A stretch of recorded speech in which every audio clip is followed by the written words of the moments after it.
Koryo Buddhist Paintings, 700 years ago. This is the painting of the Vairocana Buddha, who oversees the realm of truth. It portrays a peaceful figure sitting alone. At the top of the painting, the title reads, 15,000 Buddhas. Why is it called 15,000 Buddhas when there is only one Buddha in the painting? Once the painting is magnified, we see something extraordinary. 15,000 Buddhas hidden in the painting become visible on a closer viewing. The painting consists of 3 sections: the borders, the background, and the Vairocana Buddha. At the top is the title 15,000 Buddhas. When we look inside the letters, we see that even they are alive with the immaculate faces of Buddhas. Near the bottom of the painting, there are pictures of Buddhas sitting in the lotus position, together with the temples from Koryo, Korea.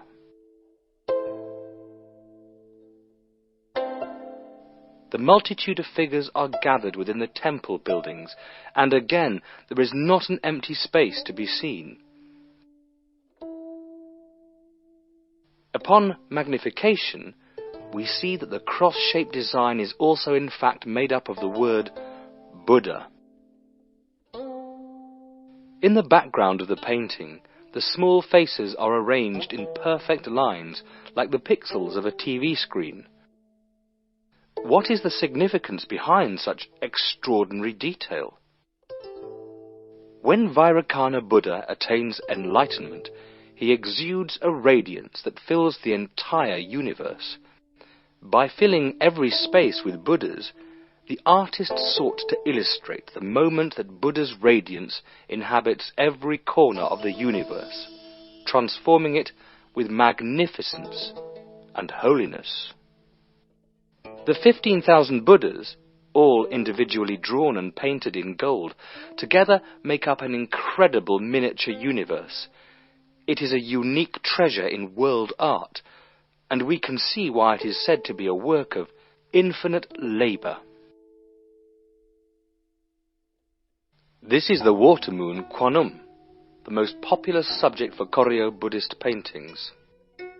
Surrounded by a peaceful luminescence, like the moon rising in the night sky, this is the Bodhisattva of compassion, who will give solace and comfort to anyone in need, just as the moon bestows its light across countless lakes and rivers.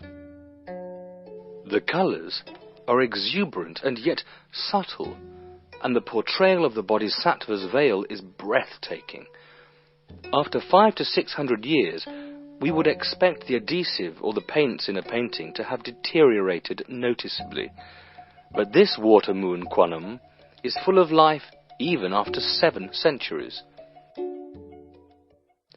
A fluorescent X-ray analysis was carried out, and the results showed that the paints were made from 4 naturally occurring minerals: lead, mercury, copper, and gold.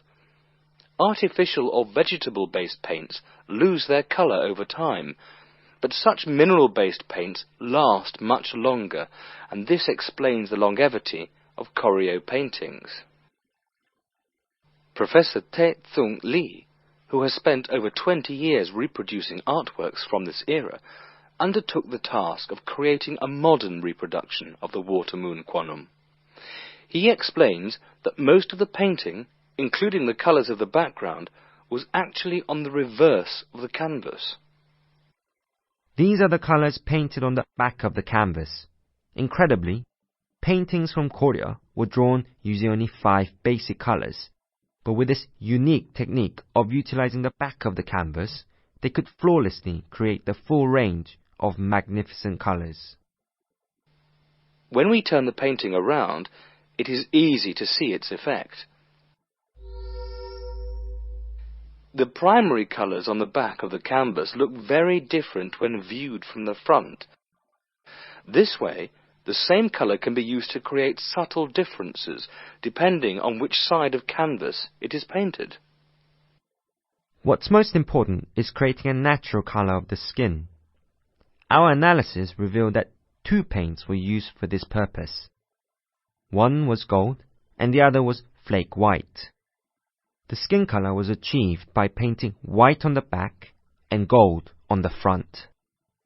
Because Koryo paintings used only 5 primary colours and no secondary or tertiary mixtures, the level of saturation is very high. Therefore, the colours are pure and strikingly vivid, and with the use of mineral-based paints, their magnificent hues have remained unfaded to this day.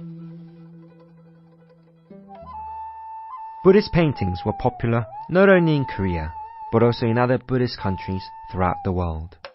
Let us compare the different paintings of Watermoon Kwanum, the most common subject for Buddhist paintings in the 13th to 14th century. This is a well-known painting of the Bodhisattva Kwanum from the Yuan dynasty of China, and here is a representative painting from the Kamakura period of Japan. As you can see, the Watermoon Kwanum paintings from Japan and China were painted in black and white. It is an ink painting with no colouring. At the time, Buddhist paintings were often drawn in ink in these countries. By comparison, while the background in the Korean painting is similar to that of China and Japan, colour is used instead of black and white. The painting itself is much more detailed and refined. The transparent robe worn by Kwanum does not look like a painting, but like a real garment. Of course, colour Buddhist paintings did exist in other countries. Let us take a look. This is a painting of Amita Buddha and 2 attendant bodhisattvas. One is from the Sisha, a major centre of trade along the Silk Road.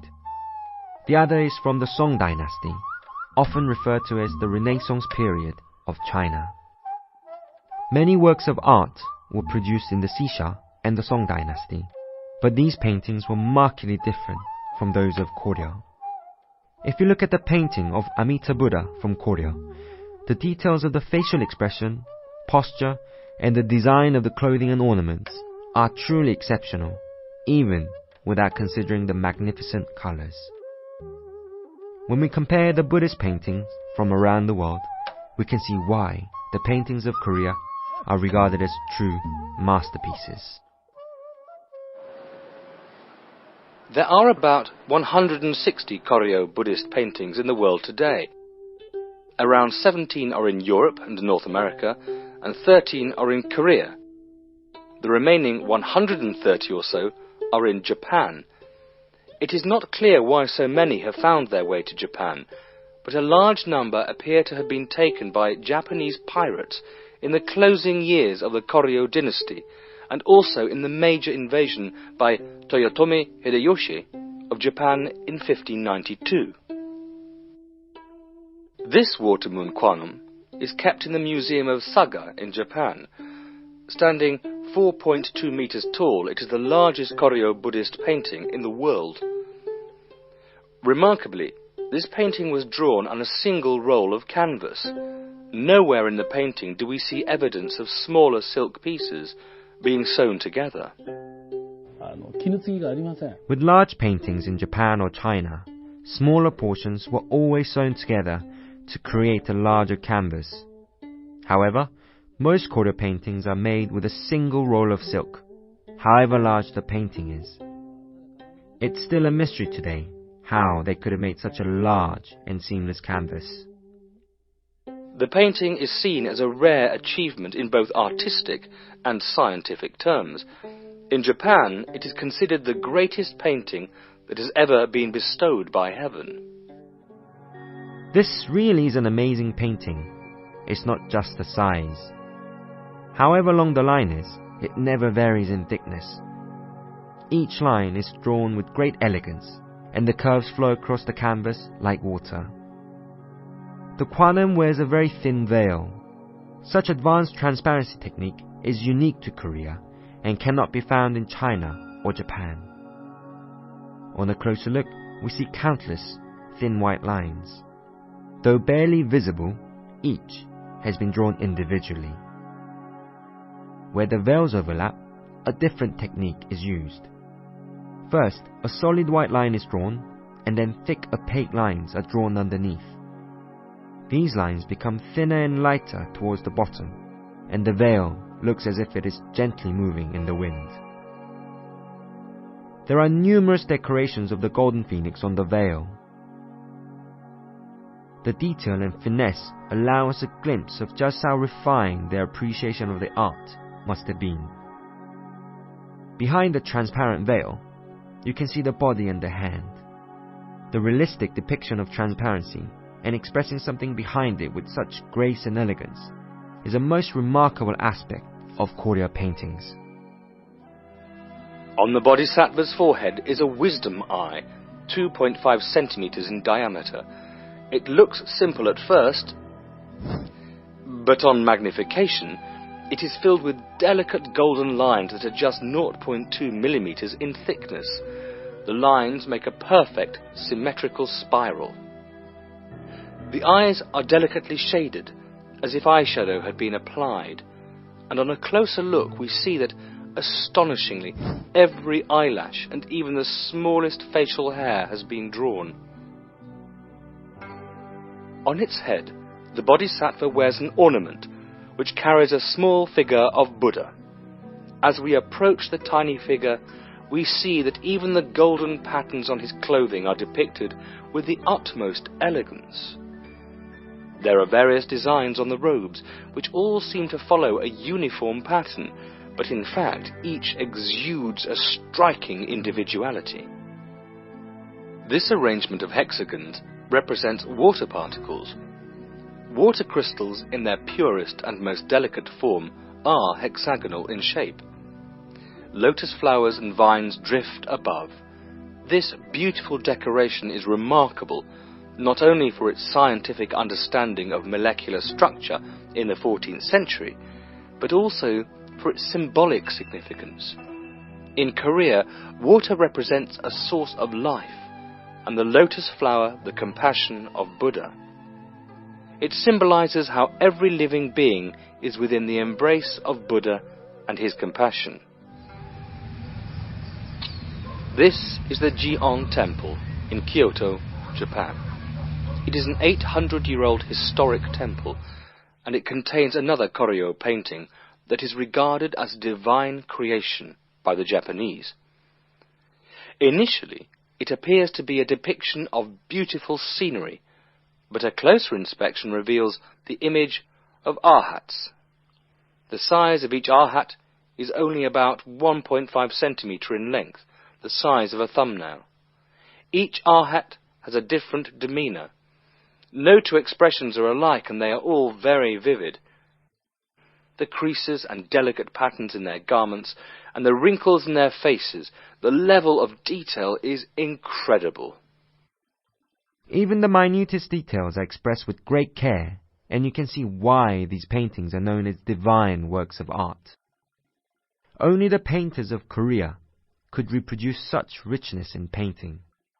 There was no other country that possessed the techniques necessary to paint such detailed and delicate works in Asia or in the world.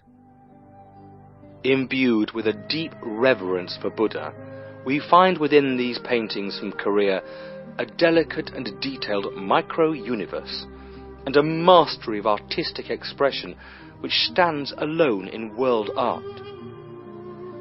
They are timeless works of beauty.